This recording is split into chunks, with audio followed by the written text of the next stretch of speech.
বন্ধুরা আমি ভেঙে দেখাচ্ছি, পুরো পারফেক্ট দেখুন, পুরো দোকানের মতো পাউরুটি হয়েছে দেখুন। তো ভেঙে দেখাচ্ছি, এই তো চিজ পাউরুটি দেখুন, চিজ ব্রেড দেখো কত সুন্দর, দেখো চিজটা এরকম হয়ে গেছে, খেতেও কিন্তু খুব সুন্দর লাগবে। ইস্ট দিচ্ছি, এর মধ্যে আমি গরুর দুধ দিচ্ছি অল্প করে, তো একটু ভিজিয়ে রাখবো আমি 5 মিনিটের মতো। তো আমি 2 বাটি ময়দা নিচ্ছি, ময়দা নিলাম, স্বাদ মতো নুন, আমি চিনি দিচ্ছি 3 চামচ আমি চিনি দেবো এতে। এর মধ্যে আমি এই গরম উষ্ণ গরুর দুধ নিয়েছি, অল্প অল্প করে 2 বার মাখাবো। তো দেখুন বন্ধুরা, এইটুকুনি দুধ আমার বেঁচে গেছে, তো আর দুধ দেওয়ার দরকার নেই। এর মধ্যে আমি এবারে তেল দিচ্ছি, সাদা তেল। তো তেলটা দেওয়ার পর আবারও ভালো করে মেখে নেবো।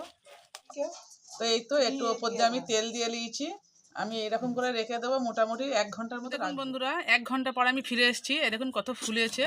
তো এবারে আমি একটা এই হাওয়াটা ভালো করে বের করে দিচ্ছি, দিয়ে একটা আমি লেচি কেটে নেবো এর মধ্যে।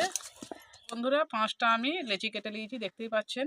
তো আমি এর মধ্যে কিছু চিজ ভরে দিচ্ছি, এই তো দিয়ে আমি এই মুখটাকে এরমভাবে বন্ধ করে দেবো। তো এই বাসনটার মধ্যে আমি বসাবো, তেল বিরাজ করে দিয়েছি। তো বন্ধুরা আমি এটা এখনও আধ ঘন্টা রেস্টে রাখছি।